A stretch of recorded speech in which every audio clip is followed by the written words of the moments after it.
EVM tampering అనుమానాలపై పోరును తీవ్రం చేశాయి విపక్షాలు. దీనిపై ఎన్నికల కమిషన్ను కలవాలని నిర్ణయించాయి. ఫిబ్రవరి 4న ఢిల్లీలో మరోసారి సమావేశం కానున్నాయి. మరోవైపు వైసీపీ అధినేత జగన్ కూడా ఓట్ల తొలగింపుపై ఎన్నికల కమిషన్ను కలిసేందుకు ఢిల్లీ బాటపట్టారు. ఇంతకీ విపక్షాల ఈవీఎంల పోరు ఫలితాన్నిస్తుందా, నిష్ఫలమేనా?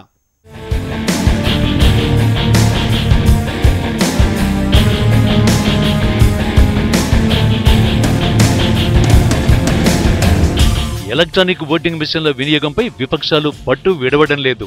ఈవీఎంల ట్యాంపరింగ్ అనుమానాలపై ఉద్యమ స్థాయిలో స్పందిస్తున్నాయి. 2014 ఎన్నికల్లో ఈవీఎంలను హ్యాక్ చేశారన్న ఆరోపణలు సంచలనం సృష్టిస్తున్న నేపథ్యంలో ఈ అంశాన్ని ఉద్యమ స్థాయిలో తీసుకువెళ్లాలని భావిస్తున్నాయి. ఈ నేపథ్యంలో బడ్జెట్ సమావేశం రోజు భేటీ అయిన బీజేపీయేతర పక్షాలు ఓటింగ్ మిషన్లపై చర్చించాయి.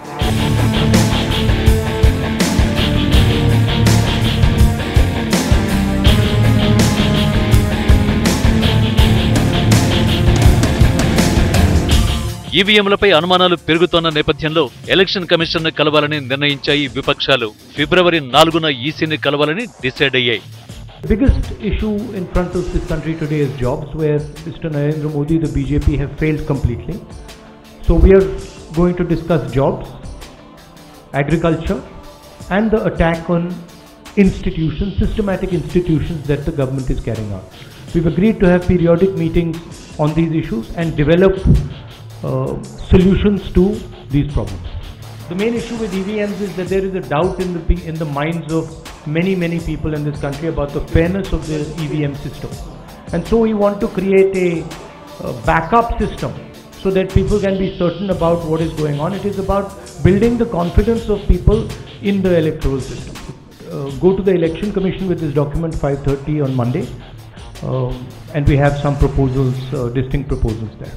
ఇప్పటికే చాలా పార్టీలు ఈవీఎంలు వద్దంటున్నాయి. తిరిగి బ్యాలెట్ పేపర్లనే వినియోగించాలని డిమాండ్ చేస్తున్నాయి. అయితే బ్యాలెట్ ఓటింగ్ అసాధ్యమని ఎన్నికల కమిషన్ తేల్చి చెబుతోంది. మన దగ్గర ఈవీఎంలు నాణ్యమైనవని, హ్యాకింగ్, ట్యాంపరింగ్ పాజిబుల్ కాదని స్పష్టం చేసింది. ఎన్నికల ప్రక్రియపైనే అనుమానాలు వ్యక్తం చేయడం సరైంది కాదని, ప్రజల్లో గందరగోళం నెలకొనే ప్రమాదం ఉందని వ్యాఖ్యానించింది ఈసీ. ఇలాంటి అనుమానాలు ఉన్నందుకే వీవీప్యాట్ల వ్యవస్థ తెచ్చామంటోంది. అయినా అనుమానాలు వ్యక్తం చేయడమేంటని అంటోంది.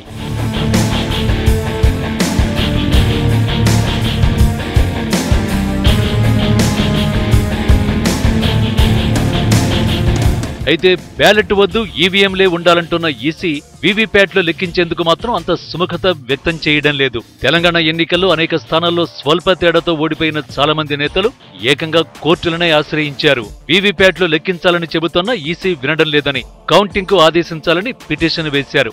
ఇబ్రహీంపట్నం నియోజకవర్గంలో ఓట్లకు సంబంధించిన అన్ని వీవీప్యాట్ల స్లిప్పులను లెక్కించేలా రాష్ట్ర ఎన్నికల ప్రధానాధికారిని ఆదేశించాలని కోరుతూ మల్రెడ్డి రంగారెడ్డి హైకోర్టులో పిటిషన్ దాఖలు చేశారు. అసెంబ్లీ ఎన్నికల్లో ఇబ్రహీంపట్నం నుంచి బీఎస్పీ తరఫున పోటీ చేసి 376 ఓట్ల తేడాతో ఓడిపోయారు మల్రెడ్డి రంగారెడ్డి. దీనిపై విచారణ చేపట్టిన కోర్టు పూర్తి సమాచారంతో తమ ముందుకు రావాలని ఎన్నికల సంఘాన్ని ఆదేశించింది.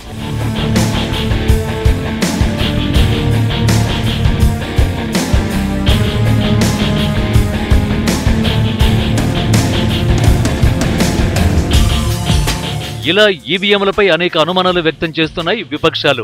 లండన్లో నిర్వహించిన పాత్రికేయ సమావేశంలో ఈవీఎంలను హ్యాకింగ్ చేయొచ్చని, 2014 ఎన్నికల్లో రిగ్గింగ్ జరిగిందంటూ సైబర్ నిపుణుడిగా చెప్పుకున్న సయ్యద్ షుజా స్కైప్ ద్వారా ఆరోపణలు చేయడంతో ఈ వ్యవహారం ప్రపంచవ్యాప్తంగా సంచలనం సృష్టించింది. హ్యాకింగ్ ఆరోపణలపై దర్యాప్తు చేపట్టాలని కాంగ్రెస్ డిమాండ్ చేసింది. కాంగ్రెస్ కు పలు విపక్షాలు గొంతు కలిపాయి. దీనికి కొనసాగింపుగా ఎన్నికల కమిషన్ కలవాలని విపక్షాలు డిసైడ్ అయ్యాయి.